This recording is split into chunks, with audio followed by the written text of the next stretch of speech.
Alamin natin, kumusta na kaya ang kanilang views for the last 30 days? Sino kaya ang namumuna sa kanila pagdating po sa bilang ng views? Ngayon, puntahan na po natin yung pinaka-summary.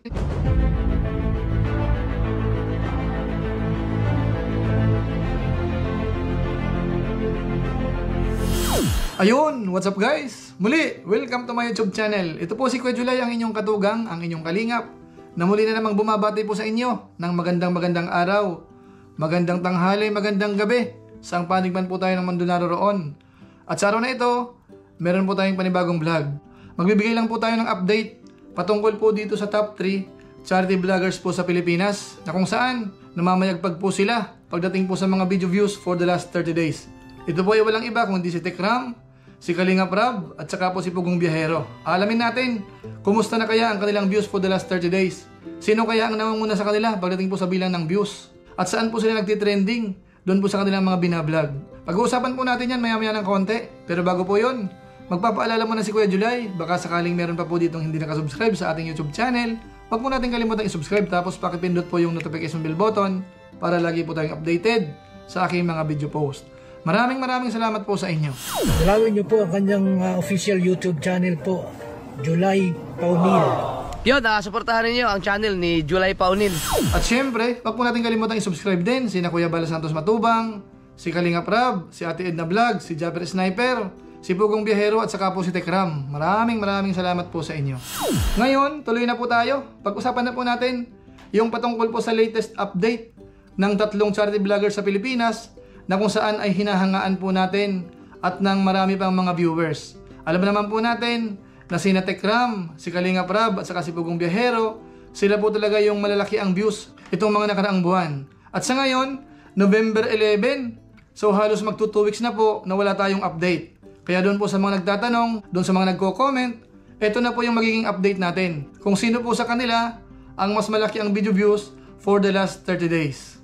Bagamat alam naman po natin na bawat isa po sa kanila ay merong mga binablog na kung saan ay masyadong trending. Halimbawa po si Kalingap Rab, talagang trending po siya kapag ka po ang topic ay patungkol po kay Reyna. Tapos kay Tekram naman, trending po ang kanya mga post kapag ka po patungkol dun sa 4 na magkakapatid na kung saan ay iniwanan ng magulang kaya nagkaroon po ng problema sa pag-iisip.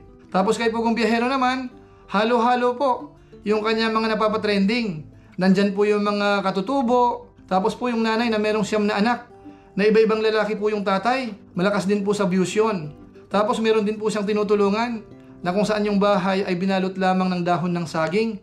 So marami po siyang napapatrending, mga katugang, mga kalingap. Ngayon ang gagawin po natin, sisilipin po natin sandali yung kanilang YouTube channel. Tingnan po natin yung kanilang mga latest post, kung gaano kalaki yung mga video views. Lalong-lalo na po, yung mga huli nilang uploads. Tapos didiretso po tayo sa statistics, para makita po natin yung detalye. Tapos, ipapakita ko po sa inyo yung summary para mas lalo po kayong maliwanagan patungkol po sa ranking. Ngayon, umpisan na po natin. Tingnan po muna natin yung kanilang YouTube channel. Isa-isahin po natin sila. Unahin po muna natin si Kalingap Rab. Sa ngayon, ang kanyang latest post ay meron ng 121,000 views 4 hours ago. Tapos meron siya ditong 429,000 views 19 hours ago. Part 23 po ito patungkol kay Reyna. Tapos meron siya ditong 499,000 views 1 day ago. Part 22 patungkol kay Reyna. Tapos meron po ditong 509,000 views 2 days ago. Patungkol po ito dun sa kaklase na winakasan ang buhay. Tapos meron din ditong 815,000 views 4 days ago patungkol kay Reyna, part 21. Tapos yung part 20 nasa 515,000 views 5 days ago. Tapos 692,000 views 6 days ago, yung part 19. Tapos 651,000 views 7 days ago, part 18. Tapos yung artistahing magkakapatid, meron na pong 545,000 views 8 days ago. Ngayon puntahan po natin si Tekram. Ang kanyang mga latest post sa ngayon, meron po dito 208,000 views na kaagad 5 hours ago pa lang. Patungkol po ito sa magkakapatid, part 36 po yan. Tapos meron dito 233,000 views 21 hours ago. Tapos 558,000 views 1 day ago, part 35 po. Tapos 220,000 views 1 day ago. Tapos meron ditong 608,000 views 2 days ago. Part 34 po dun sa magkakapatid. Tapos 346,000 views 2 days ago. Tapos meron po ditong 611,000 views 3 days ago. Part 33 po yan. Tapos yung part 32, meron po siyang 639,000 views 4 days ago. So kung mapapansin po natin dito, yung patungkol po sa magkakapatid, yung talaga yung mga trending. Ngayon puntahan po natin si Pugong Biyahero. Yung kanyang latest post sa ngayon ay merong 91,000 views 3 hours ago. Ito po yung patungkol sa bahay na binalot ng dahon ng saging. Tapos meron siya ditong 280,000 views 1 day ago, patungkol kay Chabilita. Tapos meron siyang 526,000 views 2 days ago. Ito po yung part 2 ng bahay na binalot ng dahon ng saging. Tapos meron po siya ditong 584,000 views 3 days ago. Patungkol din po ito doon sa bahay na binalot ng saging. Tapos kung mapapansin natin dito, meron po siyang 538,000 views 6 days ago. Ito po yung patungkol doon sa nanay na merong siyam na anak. Tapos meron po ditong 571,000 views 7 days ago. Patungkol po ito doon sa bata na inihagis ng ama sa bintana. Tapos meron po ditong 521,000 views 9 days ago. Ito po ay part 2 doon po sa nanay na merong siyam na anak sa iba't ibang lalaki. Tapos meron po ditong 729,000 views 2 weeks ago. Patungkol sa pagka-high blood po ni Pugong Biyahero sa karpentero. Tapos meron po ditong 739,000 views 2 weeks ago. Ito naman po yung babae na nakatira sa sementeryo. Tapos ito naman yung 1.2 million views 2 weeks ago. Ito po yung part 1 nung nanay na nagkaroon po ng maraming anak sa iba't ibang lalaki. O kaya yung tinatawag po nilang Magdalena. So kung mapapansin po natin, malakas din po ang views ng kanyang YouTube channel. So yun po mga kababayan, kitang-kita po natin na talagang malakas po sila pagdating po sa mga views, lalong-lalo na po for the last 30 days. Ibig sabihin, talagang sinusuportahan po sila ng ating mga viewers. Ngayon, diretso na po tayo sa statistics ng kanilang YouTube channel. Dito po natin makikita yung buong detalye. Unahin po natin si Pugong Biyahero. Ang kanyang video views for the last 30 days ay umaabot po ng 33.45 million.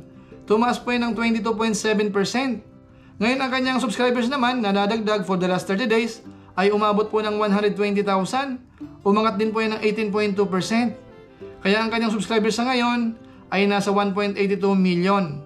Tapos ang kanyang total video views naman mula nung nag-umpisa ay umaabot na po ng 408,628,163. Tapos ang kanyang ranking sa Pilipinas ay pang 121. Ngayon isunod po natin si Kalingap Rab. Ang kanyang video views for the last 30 days ay umaabot naman po ng 27.80 million views, although bumaba po yun ng 33.6%. Tapos yung kanyang added subscribers naman for the last 30 days ay nasa 70,000. Bumaba po ng 69.6%. Tapos yung kanyang subscribers sa ngayon ay nasa 1.64 million. Tapos ang kanyang total video views mula nung nag-umpisa ay nasa 386,843,142. Tapos ang kanyang rank sa Pilipinas ay pang 132. Ngayon isunod po natin si Tekram. Ang kanyang video views for the last 30 days ay umaabot na po ng 44.14 million. Tumaas po yan ng 185.6%. Ang laki po ng itinaas. Nakikita po natin yan dito sa graph. Tapos yung kanyang added subscribers naman for the last 30 days ay nasa 170,000. Umangat po yan ng 260%. Tapos yung kanyang subscribers sa ngayon ay nasa 2.27 million. Tapos yung kanyang total video views sa ngayon ay umaabot na po ng 582,502,881. Tapos yung kanyang rank sa Pilipinas ay pang 95. So yun po ang statistics ng kanilang YouTube channel. So nakikita po natin, talagang maganda po ang performance. Si Pugong Biyahero at saka po si Tekram, umangat po yung kanilang channel for the last 30 days. Samantalang si Kalingap Rab ay medyo downtrend naman po. Dahil yung mga nakaraang buwan, umangat naman po siya. Kumbaga yung sa YouTube naman mga toga mga Kalingap, halos normal lang po yun. Parang nagpapalit-palitan lang po yan. Minsan trending, minsan bumababa ng konti, minsan nag-i-stabilize, tapos umaangat uli, tapos nagtutuloy-tuloy na. So depende po yan sa kanilang mga latest post. Kung interesting po siya sa mga viewers po natin. Ngayon, puntahan na po natin yung pinaka-summary. Pagdating po sa bilang ng views for the last 30 days, ang namumuna po syempre ay si Tekram. Umabot na po yan ng 44.14 million. Tapos sinusundan po yan ni Pugong Biyahero, meron naman pong 33.45 million views. Tapos sinusundan po yan ni Kalingap Rab, meron naman po siyang 27.80 million views. Tapos pagdating naman sa total video views, sa ngayon, si Tekram ay meron na pong 582.50 million views. Tapos si Pugong Biyahero, merong 408.63 million views. Tapos si Kalingap Rab, meron namang 386.84 million views. Tapos pagdating sa bilang ng subscribers, ang namumuna ay si Tekram. merong 2.27 million. Tapos sinusundan po ni Pugong Biyahero, meron namang 1.82 million. Tapos ang pangatlo ay si Kalingap Rab, meron namang 1.64 million views. So yun po yung pinakasama rin natin mga katugang mga Kalingap. Pagdating po sa bilang ng views for the last 30 days, bilang ng total video views mula nung nag-umpisa, at saka po bilang ng subscribers. So sa kabuuan, kung i-analyze po natin, pare-pareho po sila malalakas ang kanilang channel. Halos nag-average po sila ng halos 1 million araw-araw. Si Tekram po ay mahigit 1 million dahil lagpas po silang 44 million views for the last 30 days. Pero sa kabuuan, pareho po maganda ang tinatakbo po ng kanilang YouTube channel. At higit sa lahat, pareho po sila tumutulong. Kaya nga po dumadami ang kanilang supporters dahil kitang-kita po natin kung paano po sila tumutulong sa ating mga kababayan na nangangailangan po ng tulong. So kitang-kita po naman yan ng ating mga viewers. Ngayon doon po sa mga nagtatanong, bakit ganun yung trend? Minsan umaangat, minsan bumababa. Ganito po yun mga katugang mga Kalingap. Yung ginagawa po nating last 30 days, ibig sabihin, plus 1 day, minus 1 day nung nakaraan. Kaya kapag po nung mga nakaraan ay malalakas po yung ating views, tapos ngayon medyo hindi masyado, so yung ating average po for the last 30 days ay bumababa po siya. Tapos darating po yung araw, mag-i-stabilize po siya, tapos bababa ng konti, tapos mag-i-stabilize uli, tapos aangat. So nagdedepende po yan doon po sa mga latest post po nila. Kapag po marami yung kanyang ina-upload, tapos malaki yung views, lalakas po uli yan. Pero dito po sa nakikita po natin sa ngayon, yung kanilang mga latest post ay halos hindi po nagkakalayo. Nakakakuha po ng kalahating milyon o kaya naman mahigit pa. Ngayon ang isa pa sa dahilan kung bakit parang humihina yung average niya, minsan po yung ating mga viewers, yung mga lumang video nila, kukunti na po yung nanonood. Kaya kahit po yung mga latest post ay malalakas, pero kapag kinuha po natin yung average ay mahina, ibig sabihin yung mga lumang video, kukunti po yung nanonood. So yan po ang ilan sa dahilan kung bakit po parang nagpa-fluctuate po yung kanilang average views for the last 30 days. So yan po mga katugang mga Kalingap. Siguro naman maliwanag na po sa atin na sila pong tatlo ay pareho po maganda ang tinatakbo ng kanilang YouTube channel. Actually po mga katugang mga Kalingap, ang average po talaga sa mga YouTuber, kapag umabot na po ng 10 million views for the last 30 days, malakas na po yan. Samantalang sila po ay nagre-range po ng 30 million at humihigit pa po ng 40 million. So ganun kalakas ang kanilang YouTube channel. Actually, kung kukunin po natin yung last 30 days ng ilang mga sikat na YouTuber, kamukha halimbawa ni Ivana. Alam niyo po ba na ang kanyang average for the last 30 days ay umaabot lang po ng 18 million? Ibig sabihin, halos kalahati lang po nila ang nakukuha po ni Ivana, na kung saan ay masyadong trending po yan. Tapos si Alex Gonzaga naman, sa ngayon nasa 14 million lang po ang kanyang average for the last 30 days. So mahigit pa rin po sila. Itong mga magagaling na charity vloggers po natin sa Pilipinas. Walang iba kung hindi si Tekram, si Pugong Biyahero, at saka po si Kalingap Rab. Kaya masasabi lang po natin, congratulations po sa inyong tatlo. Sana patuloy pang lumakas ang inyong mga YouTube channel. Lalong-lalo na po pagdating po sa mga video views. Kaya maraming salamat po sa inyo. At ganoon na rin po sa inyong mga viewers, yung sumusuporta po sa inyong channel. Malaking tulong po sila para maging maganda ang revenue, para naman mas marami yung matutulungan. Kaya maraming salamat po sa inyong lahat. Ngayon siguro bago tayo tuloy magtapos, meron lang pong isa shout out.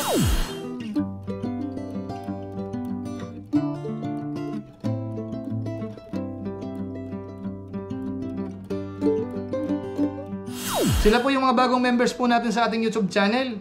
At saka yung iba, mga bagong renew po. Maraming salamat po sa inyo. At shoutout din po sa aking mga kasamaan sa Koos, Kalingap, OFW Organic Sponsors. Maraming salamat po sa inyo. Sa inyong suporta po sa programa po ni Kuya Bal Santos Matubang at saka po ni Kalingap Rab sa Pabahay program. Maraming salamat po sa inyo.